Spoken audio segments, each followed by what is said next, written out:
সবাইকে এখন কথা দেন, যদি এটার প্রমাণ আপনি না দিতে পারেন সেক্ষেত্রে আপনার ক্ষেত্রে আমরা কি ব্যবস্থা নিব, এটা আপনি সবার সামনে এই কথাটা বলুন। দৈনিক কালবেলা যখন নিউজ করে আপনার প্রমাণ দিতে হবে, আপনি এখানে এসে কথা বলেন। আর আপনি যদি প্রমাণ না দিতে পারেন তাহলে আপনার বিরুদ্ধে আমরা কি ব্যবস্থা নিব আপনি বলেন।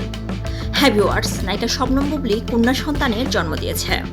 একজন সাংবাদিক তাকে প্রশ্ন করে বসে।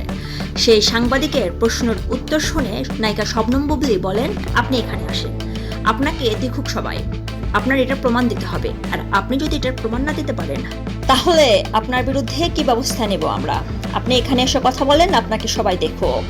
হ্যাঁ ভিউয়ার্স, নায়িকা শবনম বুবলী কন্যা সন্তানের জন্মের পর যখন নায়ক শাকিব খানকে ট্যাগ করে শাহরিন খান কন্যা সন্তানের জন্ম হয়েছে এমনটা পোস্ট করেছিলেন, তখন নায়ক শাকিব খান সেই ট্যাগ অ্যাকসেপ্ট করেনি, বরং শাকিব খান আর কোনো ধরনের পোস্ট দেওয়াই বন্ধ করে দিয়েছিল। ঠিক তখনই সেই কন্যা সন্তান নিয়ে বিতর্ক শুরু হয়।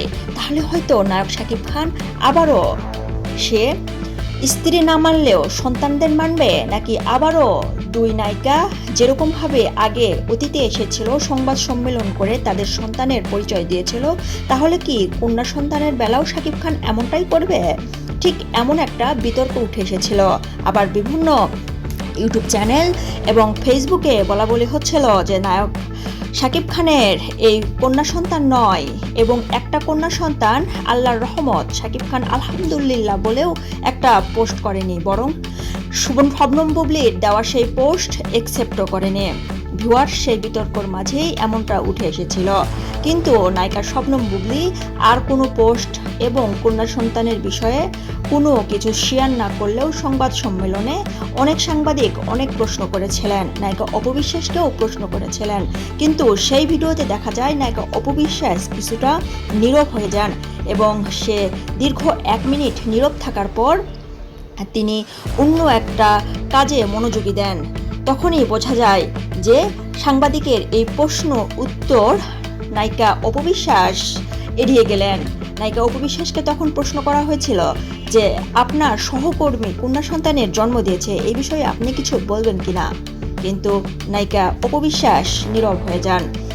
যখনই বিভিন্ন সাংবাদিক এবং জনগণ প্রশ্ন উঠেছে নায়িকা শবনম বুবলীর বিরুদ্ধে, তখন দেখা যায় নায়িকা শবনম বুবলী অনেক চড়া হয়ে যান এবং রাগান্বিত কণ্ঠে বলেন, তিনি বলছিলেন, দেখেন আমার প্রথম ছেলে সন্তান রয়েছে, আমার দ্বিতীয়বারের মতো কন্যা সন্তান, আর এটা আমি চেয়েছিলাম, আমার অনেক ভালো লাগে কন্যা সন্তানকে, সেখান থেকে আমি আমার কন্যা সন্তানের জন্ম দিয়েছি, তাহলে এটা কার সমস্যা? এটা আপনার সমস্যা নাকি আর কারো সমস্যা?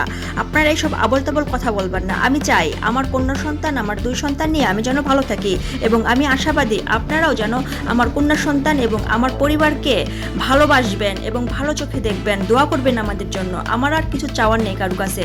ধন্যবাদ সবাইকে। আপনি যদি এই চ্যানেলে নতুন হয়ে থাকেন অবশ্যই সাবস্ক্রাইব করবেন নতুন নতুন আপডেট পাওয়ার জন্য। ধন্যবাদ।